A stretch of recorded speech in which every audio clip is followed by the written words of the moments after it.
Laking gulat nga ni Ding nang makumpirma niyang ang ate Narda pala niya ang Darna na minsan niya lang nakita na gumuho sa isang gusali. Ngunit isang malaking suliranin sa kanila dahil nawawalan ni Narda ang bato.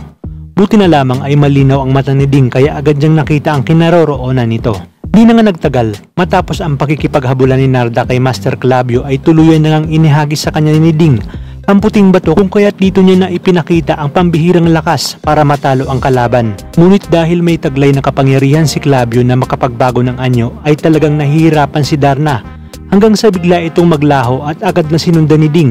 Ngunit sa kanyang paglabas ay nagaya nito ang itsura ni Ding na siyang nagpalito kay Darna. Ngunit may isang paraan si Darna kaya dito niya itinanong para makumpirma kung sino talaga si Ding. At dito nga ay nalaman niya na. Ngunit sinabi naman ni Clavio na maghanda si Darna dahil hindi pa dito natatapos ang laban. Lalo na't paparating na si General Borgo at kukunin nito ang bato mula kay Darna. Dala ang kanyang impormasyon kung sino ang bagong protektor ng bato. Dito na nga rin muli siyang nagpalit ng anyo bilang paru-paro ngunit malas niya na lang dahil buong buo siyang kinain ng isang iguana.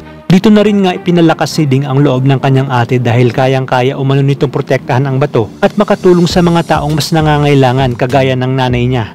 Dito na rin sinama ni Darna si Ding para ipakita ang ganda ng kalawakan. Samantala, hindi pa rin alam ni Narda kung kakayanin ba niya talaga ang responsibilidad na pangalagaan ang puting bato, lalo pat parating na umano si General Borgo. Di na rin nagtagal, ay dumating na ang anak ni Mayor Salde na si Noah at inalok ito ng tulong para ihatid ang magkapatid sa kanilang bahay. Dahil na rin sa pangungulit ni Noah ay wala na ring nagawa kundi sumama sa kotse nito. At habang si Brian naman ay nagmamaneho habang kausap ang lola ni Narda ay narinig niya naman na hinatid sina Narda at Ding ng isang lalaki. At sa pag-uusap ni Narda at Brian ay tinanong ni Brian kung sino ang nagatid sa kanila na mababakas naman sa mukha ni Brian ang pagsiselos.